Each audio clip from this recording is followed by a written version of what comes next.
Good afternoon, a bright good afternoon to you. This is the School of Life, the GloBUNTU School of Life Masterclass.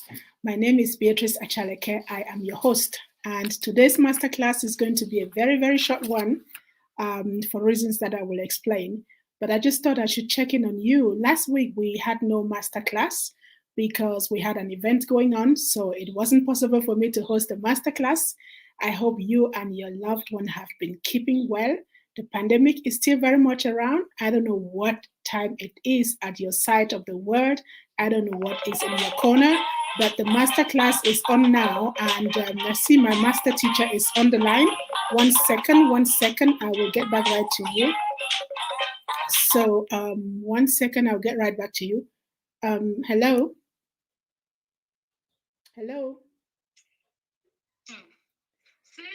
We are live now. Please, can you join the studio if you're able to join, please?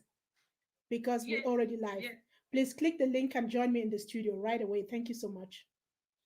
Okay. So the masterclass is saved. I was about to round it up, but our master teacher is coming. Sometimes with, with this digital event, some stuff happen along the line, especially if you're doing it from a distance. Sometimes things don't just work the way you want them to work. But hey, at the GloBUNTU School of Life Masterclass, we keep it going irrespective of what happens. So my master teacher is on the way right into the studio.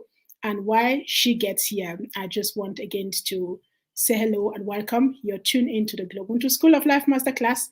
This is the place where we share life lessons with you. You know, what you get at the GloBUNTU School of Life Masterclass, you don't get it anywhere. You don't get it at any school. You don't get it in any university. You just get it right here because we're dealing with life lessons. It's about life. And you know, life just happens sometimes. Life just happens. And when it happens, we move on because that's the essence of us being alive. I am waiting for our master teacher to join me in the studio so that we can carry on with our today's masterclass. And here she comes. Good afternoon, master teacher. Good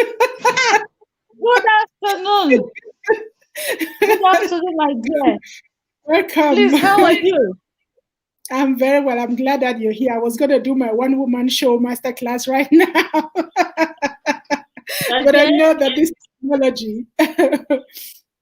Sometimes you know what you always say? Life happens. Right. Right happens. So you're just coming back home. You tell us in the master class, so we're just gonna move on and bring the life into the class. This is what makes this life a life master class, right? Yes. And because the phone I'm using is what is there.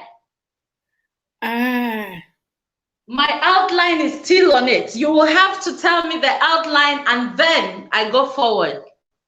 Yes, that's what it is. You don't have to read nothing. You don't just sit down, chillax, relax, and let's get the class started. That's what it is. Sit down. You look beautiful, sister. I like your outfit. Thank you. I made it myself. Nice. So you tell us more in the class. Get seated and let's get started because we're already live. Yes, let's get started. I'm trying to find a place where the network. All right, I'm there. Okay, very well. So you're tuned into the GloBUNTU School of Life Masterclass. Quick intro. My name is Beatrice Achaleke. I'm your host. The GloBUNTU School of Life Masterclass is that place where you go to every Saturday afternoon from 5 p.m. to 6 p.m.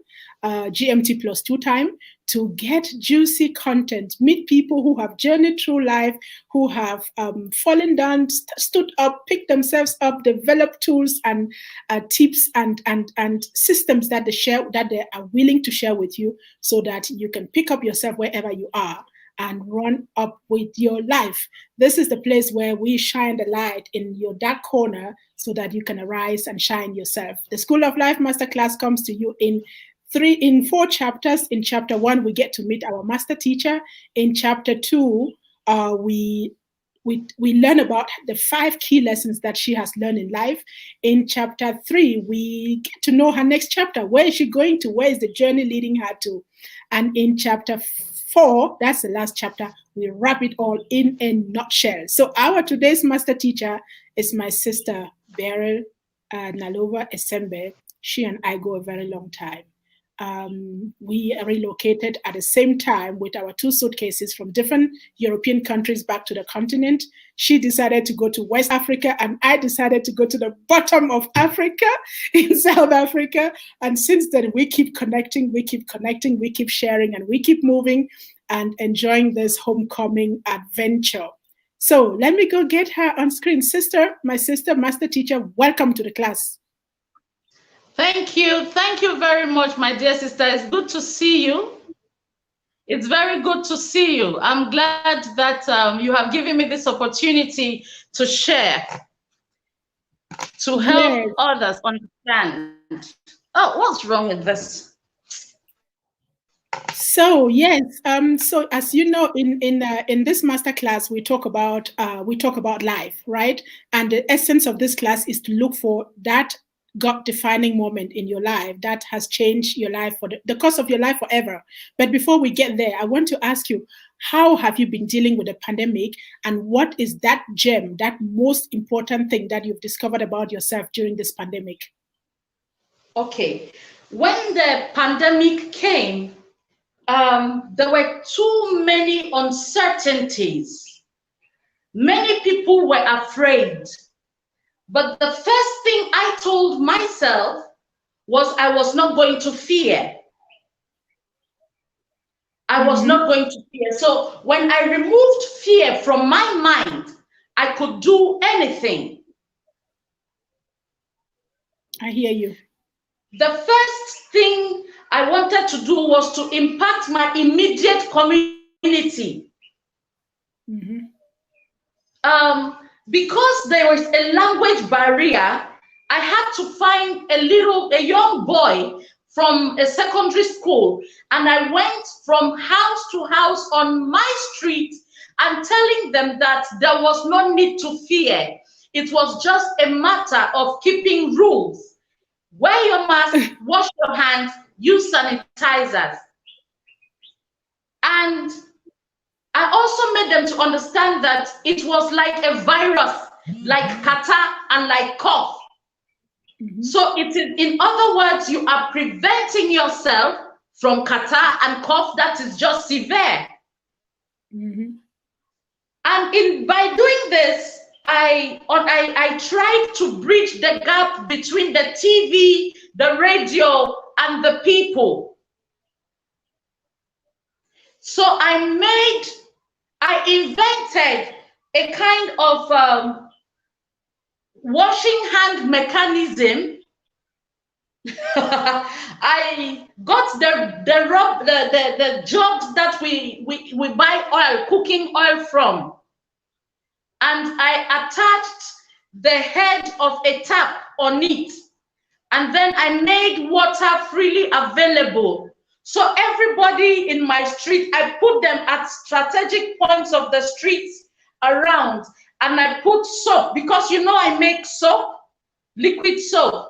I made a lot of liquid soap, and I stationed them around each place. And so I could relate to these people by providing what they needed. And then for myself, during the pandemic, I discovered that, well, I can only work online. That is when I started the business of sewing. I bought a sewing machine, and I taught myself how to sew. And then I started making duvet covers and pillowcases with African print, and I was selling them abroad. That is how I could make some money. Okay, sister, stop right there. My network was misbehaving, and you've been gone into the masterclass, way too far into the masterclass. We need to turn right back. Let's go a little bit, one step backward. I need you to introduce yourself, sister. Tell us, who are you, so we can understand where you're coming from with that mindset and why you do the things that you do. Okay. I thought you introduced me. I am Beryl Nalova Esembe. I am originally from Cameroon, But I lived in Europe for about 12 to 13 years. At that point of time, I did a master's in sociology. I specialized in human trafficking and the tracing of roots for human trafficking, so I could save victims of human trafficking. I think it is one of those conferences that I met my dear sister Beatrice. And I got to the point where I was the representative of Africans at the Cyprus Parliament, the arm that had to do with the European Union. So I am an author and a conference speaker on issues that I am specialized in, and those are issues of faith and human rights. I was born in 1972. I think that is all that matters for now. You don't need to tell us. Thank you so much for that intro. So from that background, that's where you and I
don't understand why this network is like this.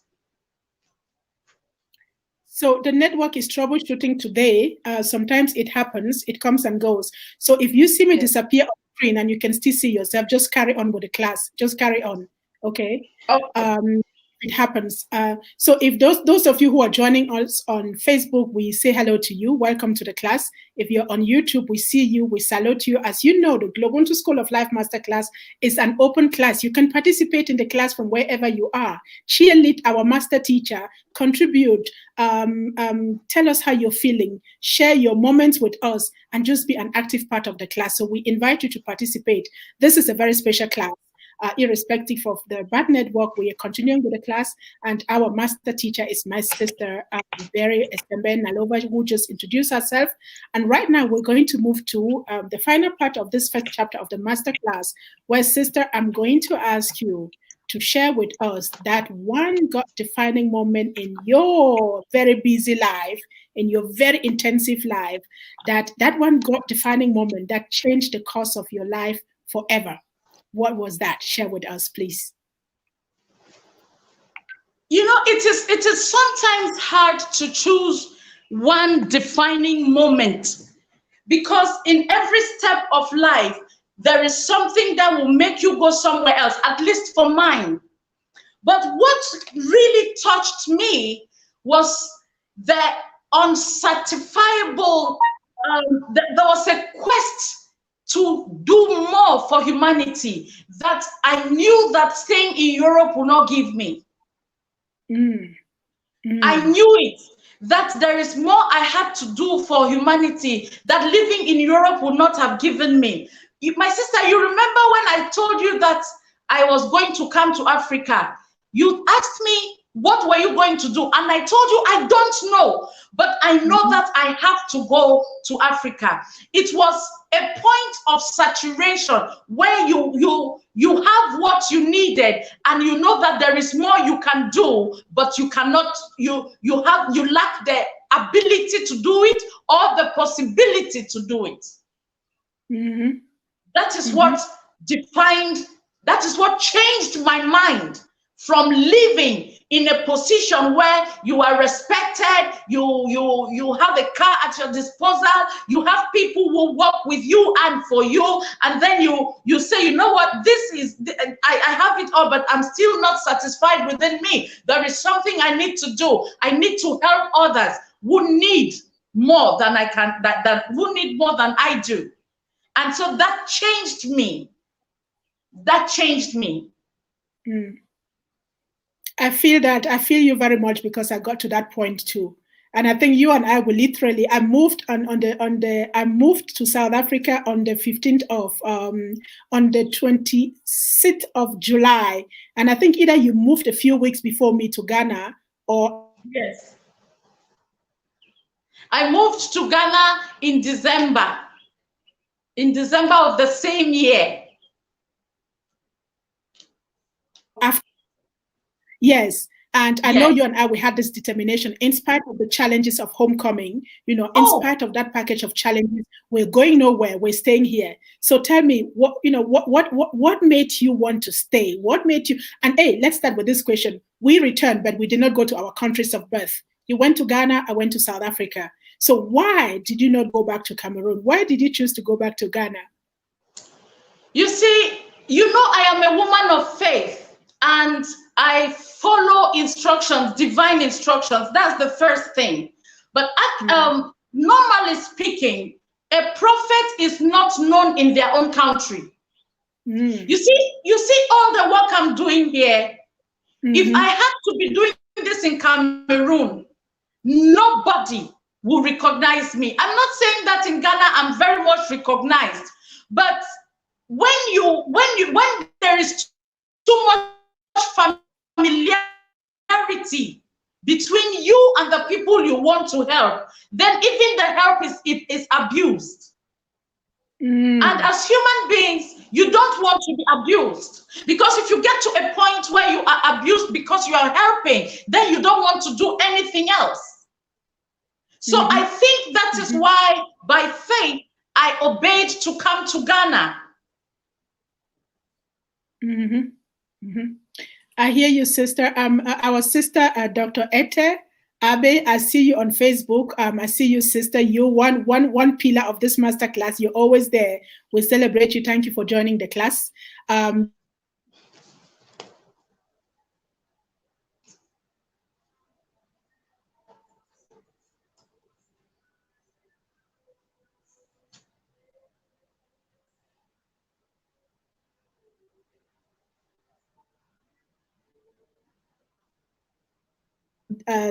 Sister Ethel is commenting. We are used to turbulences, right, sister? Turbulences don't stop us from doing the things that we want to do. So that said, I hear you, and I think that there are quite a lot of people out there, out of the continent, who feel like they want to come back to the continent, but they still hesitate. They are hesitant. I know this class is not going to be in the sequence that we normally have, because this class, it's something that touches on our story. So I'm going to kind of disrupt the sequence and just talk to you.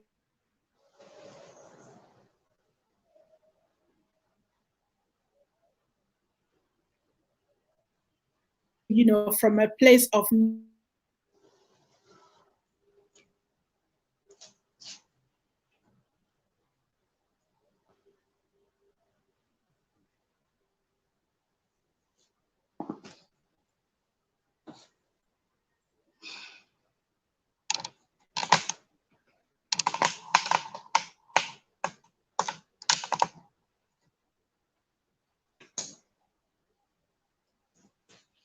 oh, this line is disturbing. God give us clarity. Let this thing go forward, because we to say that said, and Barry, can you hear me? I couldn't hear all of what you said. Oh, it's the network again. So I was saying there are quite a lot of people who are still hesitant, who are outside of the continent, who are saying, I would love to return, but I need to get all the conditions in place. I need to have the money. I need to have the piece of land. I need to have the car. I need to have the business. I need to have the work contract. I need to have the, all of those set of things. If you were to advise them from the position where you are, we've been back for like 6 years. what advice will you give to them? Oh, I will tell them the only thing you need to move is your decision to move. That is all. Wow. You remember when I came here, I didn't have one dime. I didn't have one dime because if you can never have everything you need, you can never even have 50% of it. You want to have a job contract? There are many educated people in Africa. You want to have the money to build a house?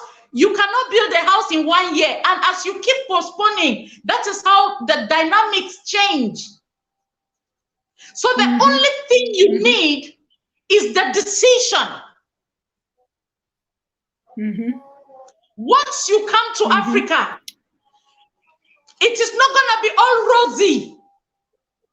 But with that determination to stay, you will overcome every obstacle because I overcame. You overcame this. Were there challenges? Yes. But did we overcome them? Yes. So that is my advice. If you want to come.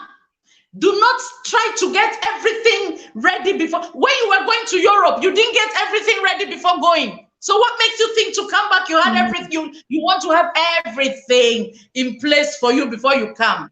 No, it doesn't work like that. Oh, I like that talk. I like that piece of advice. And Dr. Ethel picked it very quickly. The only thing you need to move is your decision to move. That's very profound. I agree. So, sister, we are going to move on with the masterclass. And today I'm so happy that we stopped over in Ghana. This masterclass is going around the continent, and we are handpicking. I am personally handpicking sisters and brothers that I know that have journeyed through life to come share their wisdom with us. So today we're stopping over in Ghana, and I'm very, very happy that we have you on. So, sister, with that defining moment, I am going to move us straight to the second part of the masterclass, which is what are the 5 key lessons that you've learned so far on your journey, either starting from that defining moment where you had that mind shift, or from any point of your life, the 5 key lessons that you've learned that are moving you on, that keep you going in spite of whatever thing that life throws at you. My dear sister, the first thing I will tell you is that I would do anything honorable to survive. Doing anything honorable to survive, which means from frying puff-puff, from sweeping the road, plus washing hair, I would do anything honorable to survive. Because when I do it, I would do it differently. That is the first thing. And the second thing is nothing is impossible once I want to do it. Which means that the will in you pushes you to do what you want to do, what you have to do. My third lesson in life is that humility opens doors. Humility opens doors. So that has kept me very humble. Humility is not a place of stupidity. Humility is not a place of stupidity. Humility is knowing what is right, but the power to do it in a way that will make people understand you do what is right because it is right. Oh, wow. Oh, wow. Stop right there. Stop right there. That's so profound. That's so profound. I'm going to pick up some of those gems and kind of bring them back. You said, you do anything honorable to survive. And, you know, sometimes when we pack our suitcases, I was out there for 20 years. I know you were there for a number of years as well. So people think like when you come back, you have to be in, have your white collar, you have to have that thing, you have to have it all. And you have to move around telling people that you came from Europe, that you stayed in Europe so that you can get recognition, get validation. I don't know what it is. But when you say do anything honorable to survive, and that takes me back to the early days that we got, you in Ghana, me in South Africa, where I'm telling you, sister, I want to do catering. I'm frying pancake to sell. And you're telling me, my sister, I'm roasting cod. I'm doing this, I'm doing that. And we kept experimenting things to survive. We had to do anything honorable to survive, because when you move with your people, we tried all kinds of things. So I get that point. You said nothing is impossible when you want to do it.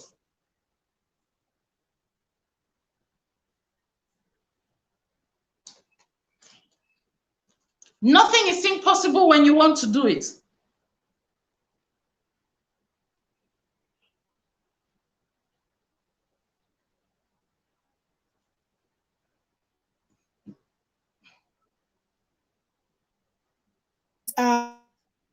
Is impossible. Nothing is impossible.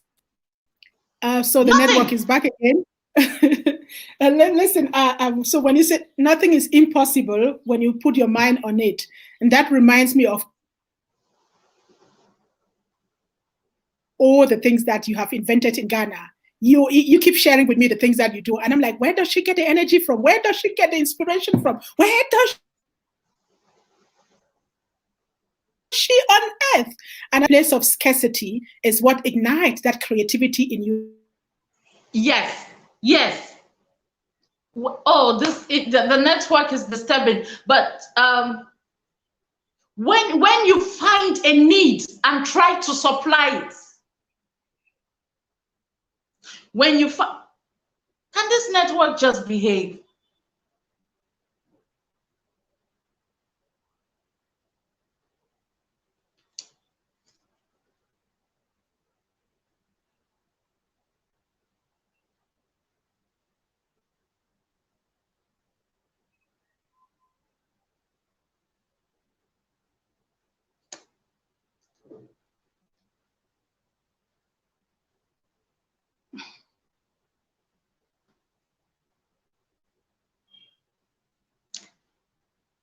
I don't know if everybody can hear me. When you find a need and decide to supply it, that is my network.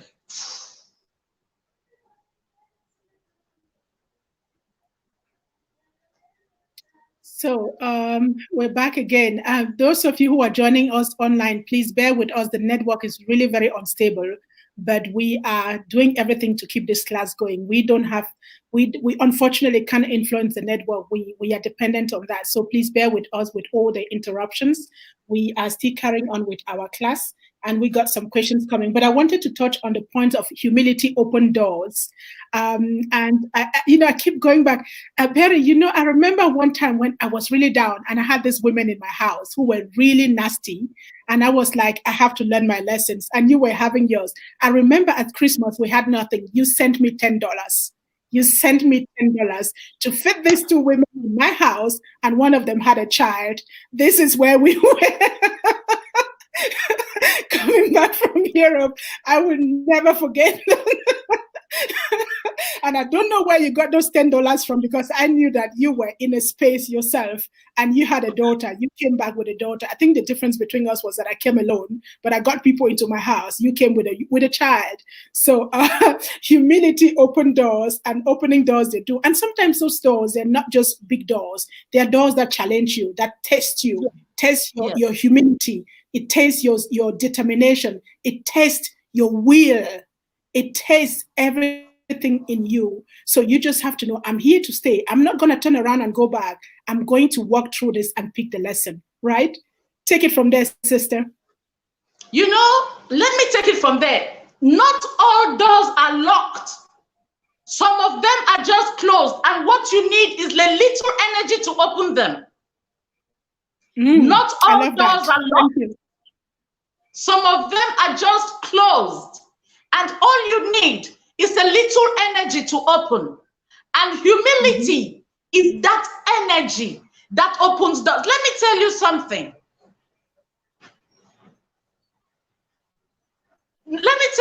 Humility opens doors because everybody admires humble people. This is me.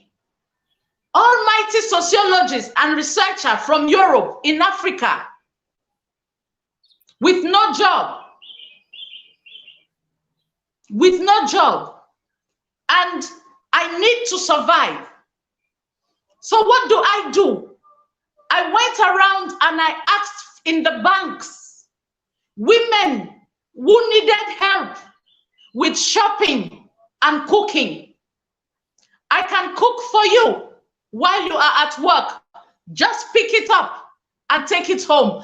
That is a place of humility.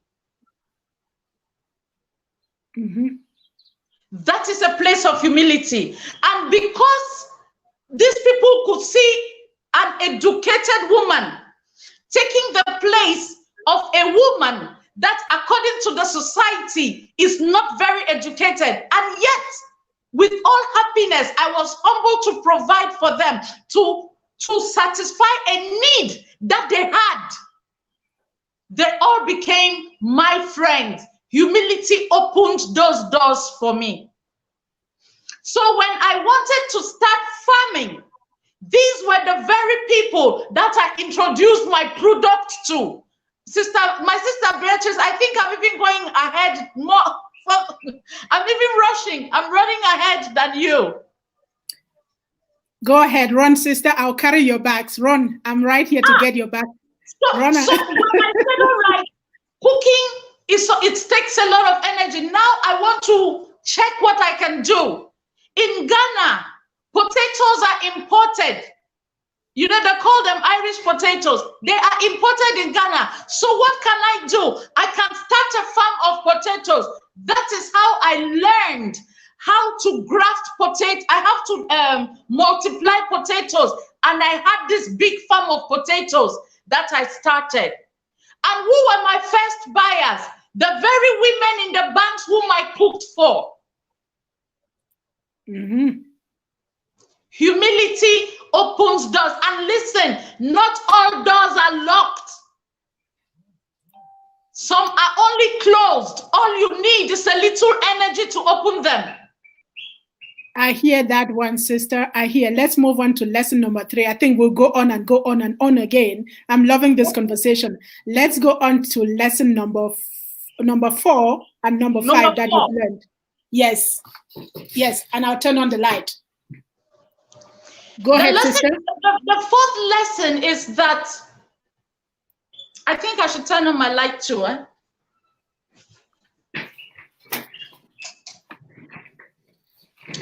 The 4th lesson is that relationships are better than money.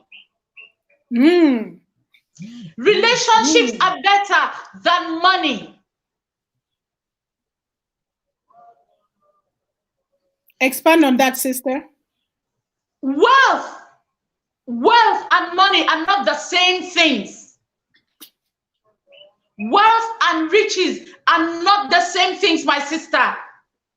If wealth and riches were the same thing, imagine in blessed memory, for example, Steve Jobs, he had all the money in the world, but not even $1 could save him. Indeed. But I also know someone who does not have money, but she had people, and immediately she announced that she was ill. My sister, everything came from everywhere. Prayers, those who were fasting, those who were praying, those who were studying country medicine, those who were saying, use this leaf, use that one, and she is well. She did not have money, but she had people. So I learned, now listen to that, I learned to live at peace with everyone that I relate to. So even if you are wrong, I will be the first to apologize to you. That is a mantra. I get you, sister. Carry on, number 5. I'm here. I'm listening. I'm listening. And then the last one, the last but not the least, is that I learned and I practice prosperity of my soul. You know, oh my goodness, once your soul is rich, every other thing outside you will take shape. And what is it that makes the soul rich? Positive thoughts, positive spirits, positive thinking, joy, happiness. Those are the things that make the soul rich. They attract the world of positivity to you. My sister, this is the one that I practice every day.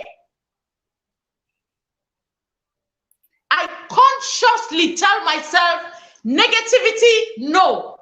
You are negative, I can't deal with that. I cannot relate to you. No.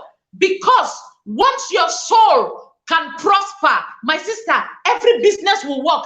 Even if the business does not bring you money, people will come to that business who will give you what you need. That's what I practice every day.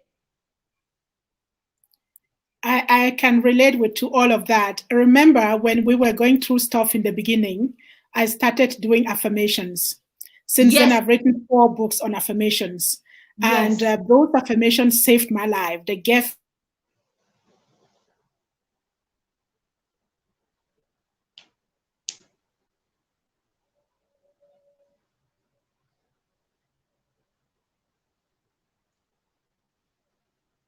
me the reason to be alive, not to network come back. So, there is a mantra that I started practicing. I said, in every given situation, I'm a winner. I'm a winner because I either win in terms of knowledge, just knowing that this is the road that I want to go, this is the person that I want to deal with, or not, it's win. Or I win in terms of resources, in terms of material, or whatever it is. I want to be a winner in every given situation. And that really helped me go through some of the toxic people that were around me. You know all of them. You know what I'm talking about. And from then onward, I do a lot of affirmations. And once you get into that space of mind where whatever happens to you, you know the power of words. You just know the right words to speak to your soul. You know the right words to communicate within you. When you have that, I get where you're coming from, sister. I want to talk a little on that. Please go ahead. Go ahead. When I was introducing myself, I didn't mention this. I am a pastor. I am a bishop, actually. But let me tell you something. When God created man was just a pile of dirt.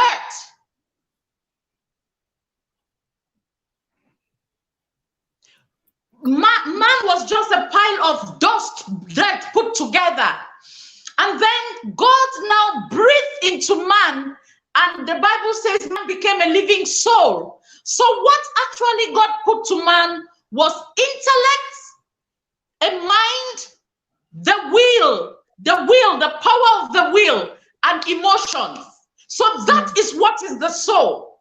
So if I talk about prosperity of your soul, it means you have to change your mind to think. Hallelujah. That is what makes it hard for some people to change your mind to think in a way that what you think transforms your life. I get you, sister. I get those. I love those juicy lessons. And go ahead. To not only that, your will. What are you willing to do? You see, people do not understand what I will means. If you say I will, it means you have the ability and the capability. And if you do not have, you will make sure you have it to do. That is why I have not told you I will come to South Africa, because I am not ready yet.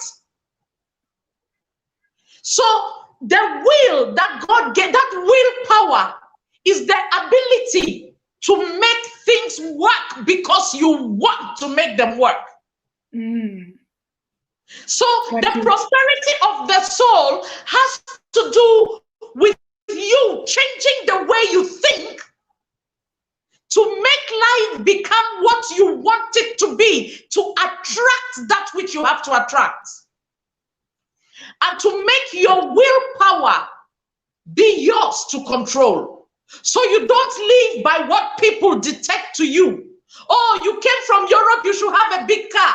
Oh, you came from Europe, you should have servants. Oh, you came from Europe, you cannot live in a small house like this. No, you need the willpower and the courage to say, this life is mine. I live it the way I want.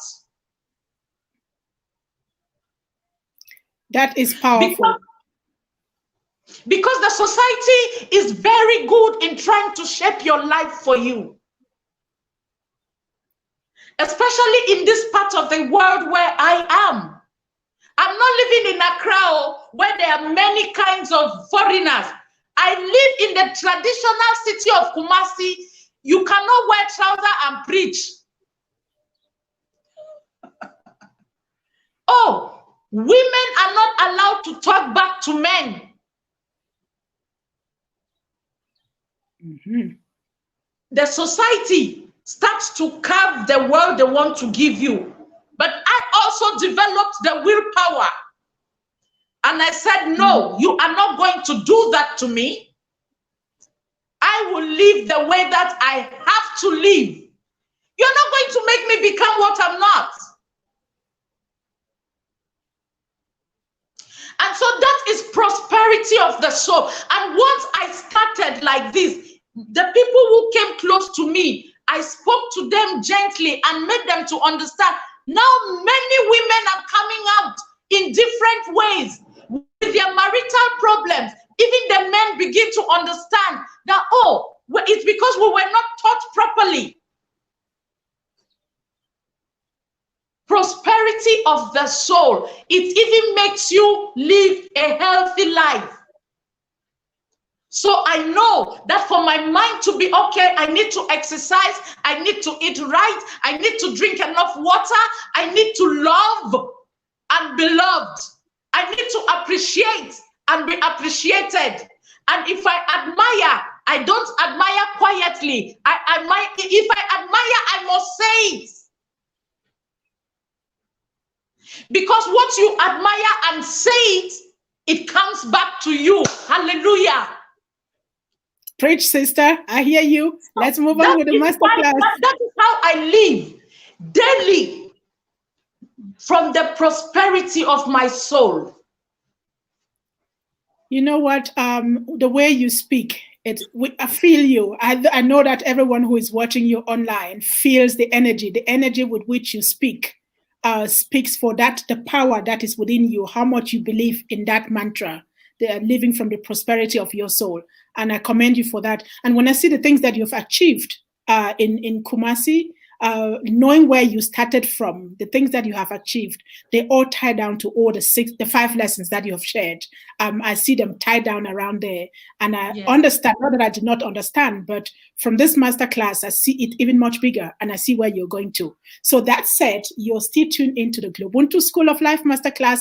Our master teacher today is my sister, Bishop Beryl Nalova, teaching us all the way from Ghana today. After, I think, about 6 years ago, she packed her 2 suitcases and left everything back in Europe and came back to the continent because she felt the need to do something much bigger. She felt the need to help, to support. She felt the need to find fulfillment in practicing more humanity, and that's what she's been practicing in Ghana up until now. And I'm so happy that you're here today to share your story, but also your lessons learned. Now we're going to move on to chapter 3, and for this masterclass, I'm not putting in any interruptions. The network is interrupting enough already, so we just carry on with the masterclass. And the next chapter is chapter 3. With all the things that you now know, with all the places that you've been to,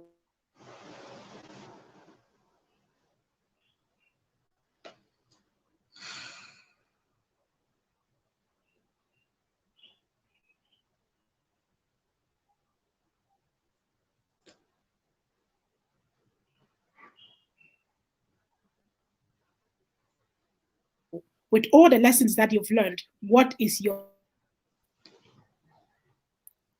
So, sister, are you here?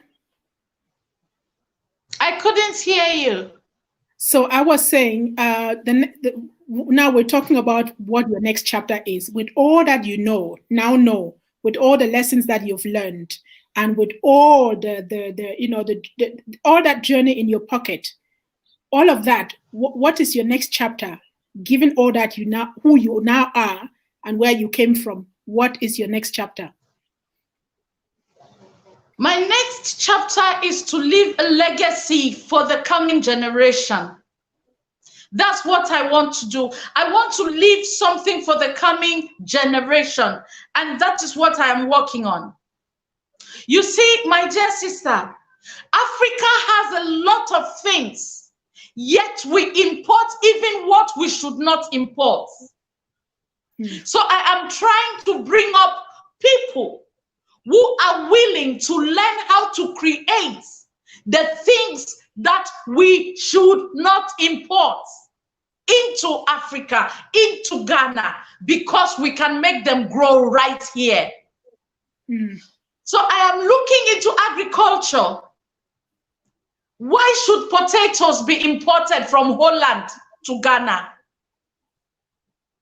Why should strawberries be imported from Holland to Ghana? So I am trying to leave this kind of legacy to train people. Why should we import things to build greenhouses from Israel to Ghana? Why? Yet we have students who are studying agriculture and they are never taught how to build greenhouses. We have people who are taught agriculture and they are never taught how to plant potatoes, how to plant trees, how to make trees grow and produce faster in a shorter period of time. That is the legacy I want to leave, my dear sister. That is what I want to leave behind. I want people to know and accept that there are things that we can do for ourselves and not import them. That is what I want to do.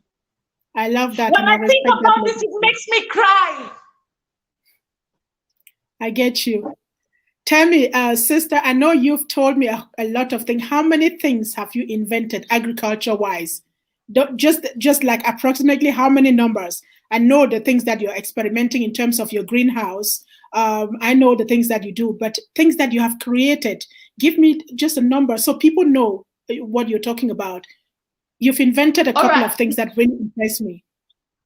Let me dwell on 5 for now. Okay. Let me dwell on 5 for now. The first thing is the potato fries. You know, the packed potatoes that come in strips, like the ones we have in McDonald's and KFC. Yes. I have produced that in Ghana. And so I made them to understand we don't have to import them from Belgium. We can do them here. The second thing is these greenhouses. I have built a couple that are now being experimented, and glory to God, they are working. And we built them with local material. We did not have to import anything from Israel. That's the second one. And then, you know, I had a friend who came, and then she helped me with the planting of stevia. And so there is a movement going on that we are making people to plant stevia. And this lady is teaching how to transform stevia from the leaf to the juice. So you can 2 drops of stevia in a cup of coffee and you don't need sugar. But importing stevia from Canada makes it impossible for the local poor diabetic patients to have access to, because importing it from Canada already makes it so expensive. Then, of course, we are introducing dehydrating fruits here. We want people to know that you can build your own dehydrator that uses solar energy, and you can dehydrate your plantain, you can dehydrate your cocoyam, you can dehydrate your cassava and make your own fufu. So we don't have to import things, potato powder, cassava powder from England. So what we have done is I have taught a few people how to build local dehydrators that use solar energy. Was that 4 or 5? Give us number 5. That was 4. I know you have it off full. Number 5 is the preservation of vegetables. You see, when it's dry season, people don't have the staple cocoa leaf, as I call them, the leaves of cocoyam. That is the staple vegetables. So we are teaching women that you can blanch them, which means that you boil water and pour over the vegetables, strain them, and keep them in the freezer and use them when these things are not available. Because this kind of vegetables, you don't find them in the supermarket. So when it's dry season, everybody goes without vegetables. How can that be? Because people are not taught about vegetable preservation. And of course, we also use the dehydrators to dry them and then tie them in packs and keep them. You know, I was in the village yesterday. I don't know if you saw the pictures online. I was in the village yesterday, and this is one of the things we were talking about, how to dry your own vegetables in the sun. And sun, we have plenty on the continent, right? We have plenty of sun. Yes, we have plenty of sun.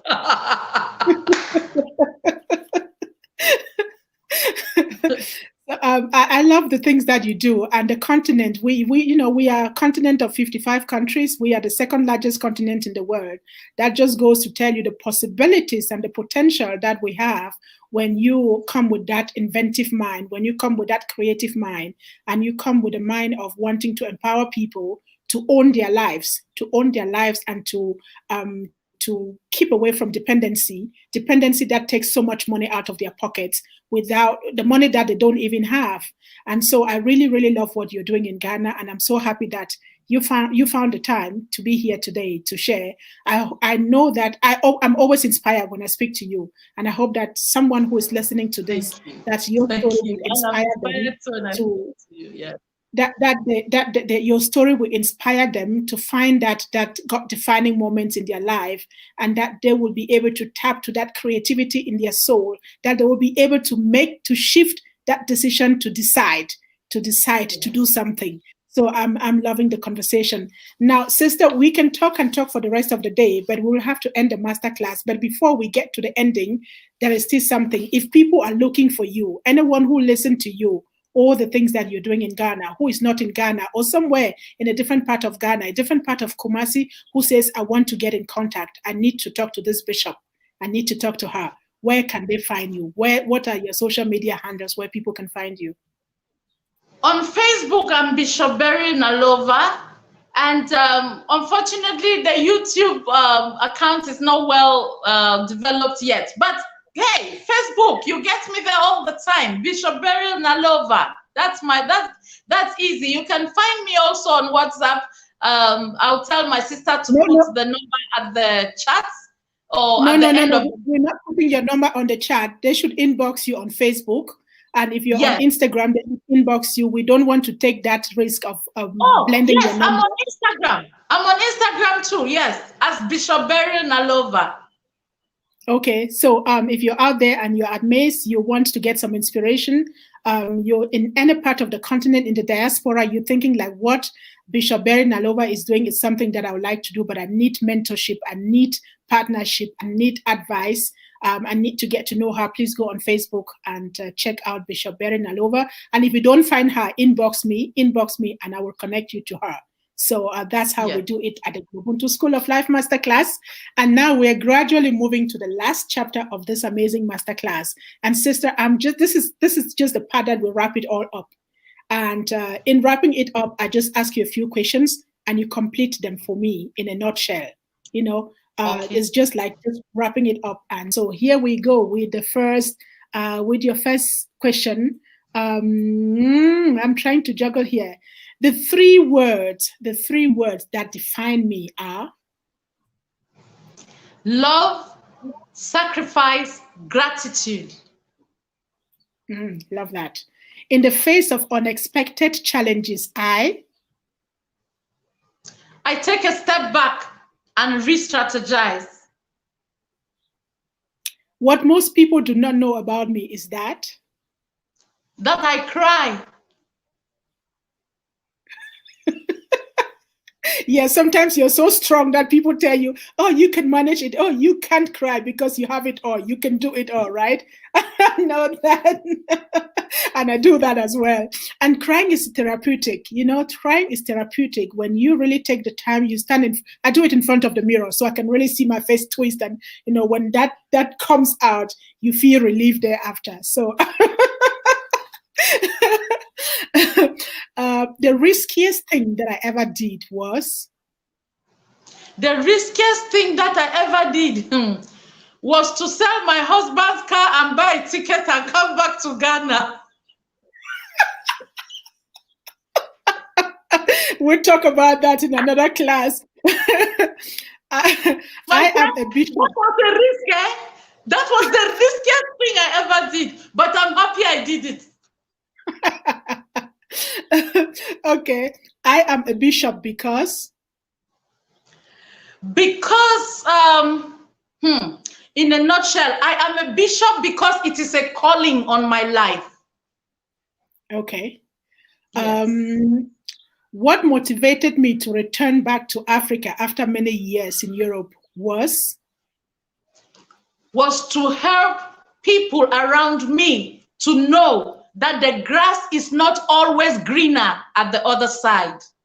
Ooh, okay. Okay. What I've learned about myself since I returned to the continent is that I can survive. What I have learned about myself is that I can survive even the most difficult times. I love it. I am a human rights advocate. I am a human rights advocate because many people do not understand their rights, and so they fall short.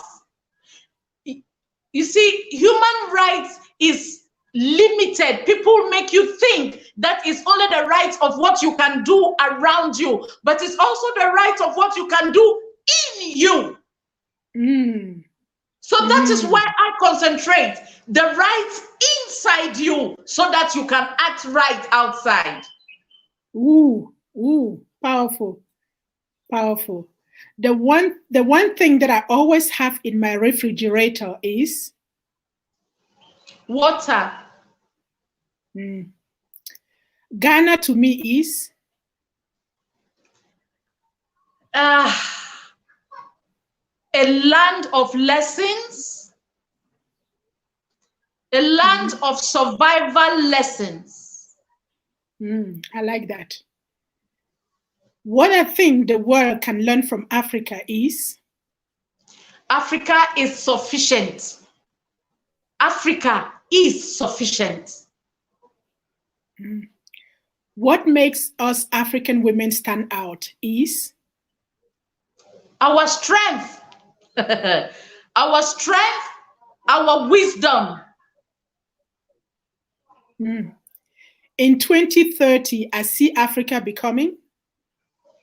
In 2030, I see Africa becoming the source of food for the world. Ooh, okay. Especially organic food.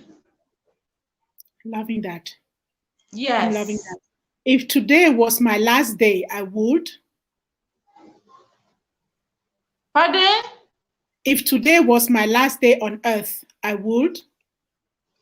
Oh, if today was my last day on earth, I will send my daughter to come live with you. Yes! Yes, I finally have a holiday maker. I stay in more. Thank you for the honor, but it's not your last day. It's not your last day. Last day. See, not. Because that's all. When you want to think about your last day, you think about the people who will live after you. So what have you left in place for them? You know, that is what we should be. That's why to me, legacy is a very important thing. Yes. Get it. Being alive to me is? Being alive to me is being useful.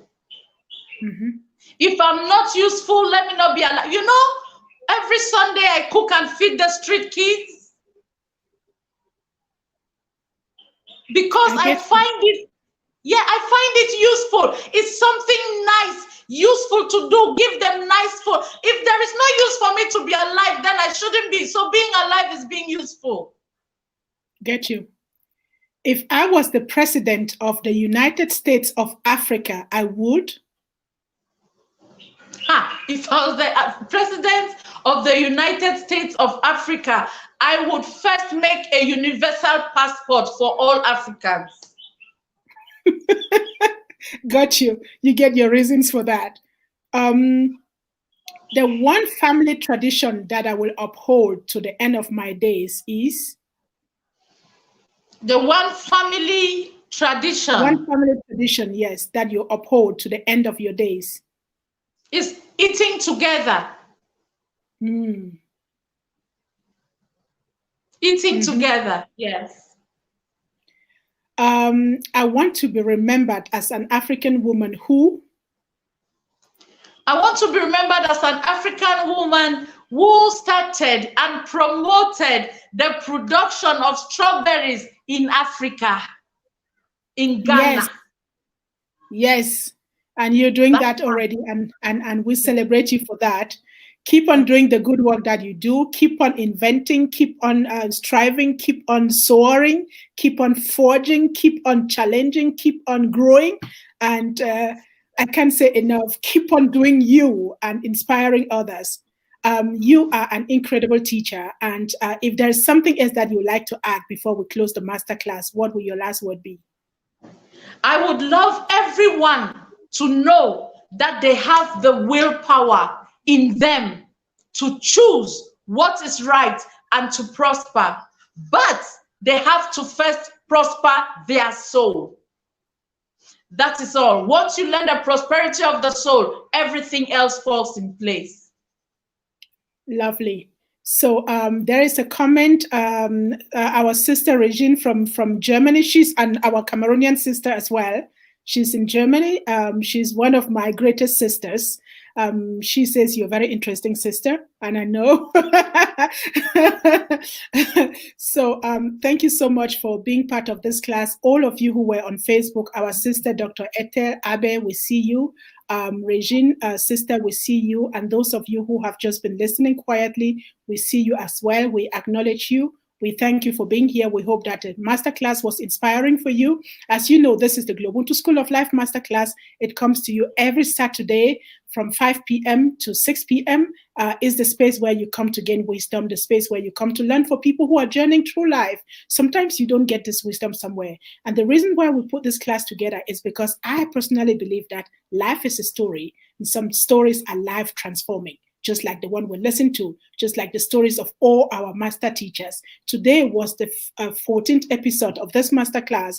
And if you haven't been following them, please go on YouTube and make sure that you listen to from the 1st to the 15th, because each one of them is so unique. They carry lessons for you. And again, these lessons you read in no book. So, and what we're doing here at the GloBUNTU School of Life Masterclass is creating a digital memory. Some of us, you're out there, some of us are out here doing a lot of work, and we don't have time to document this for the next generation. And what we're doing here is to collect pieces of these stories and put them out there so that our children and our great-great-grandchildren do not forget that we existed.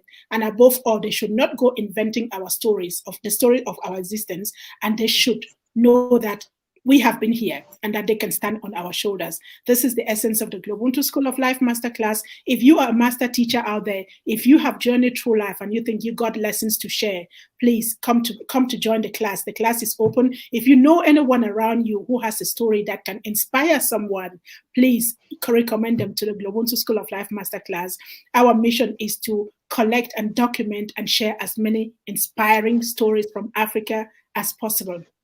As my sister master teacher said, our continent has so much, so many untold stories, so many unsung songs. This is a time for us to use the digital memory to create those stories so that We are seen so that our children are proud of us, so that the young girl out there, the Black young girl, knows that she stands on the shoulders of powerful women, of creative women, so that she knows the power of the prosperity of the soul, that she knows that people are more important than money, that she knows that she can do just anything if she sets her mind on it, and that nothing is impossible. That if she at any one time struggles, if she doubts, she can always bounce to her sister, her auntie Bishop Nalova, Berry, for advice, for guidance. You can bounce to any one of our master teachers. This is what we're trying to do. So this is more than just any kind of a masterclass. It is creating a digital memory that is here for life. So if you like this masterclass, please pick the link and share in your networks. Let's share what empowers us. Let's share these powerful words. Share them in your network so that more people can listen to this and be inspired, because we are here to learn and inspire. And Dr. Maya Angelou said, when you learn, teach. This is exactly what we're doing here at the masterclass. Thank you so much for our today's master teacher. Thank you for those of you who were here. Make sure to tune in again next Saturday at the same time for another School of Life masterclass. My name is Beatrice Sachalake. I was your very proud host, and I'll see you in the next masterclass. Until then, keep well, keep safe, and my sister joins me to say, stay safe and don't let the pandemic let the pandemic inspire you to be your best masterpiece. Thank you so much for this masterclass. Sister, I'll see you backstage. Don't go away.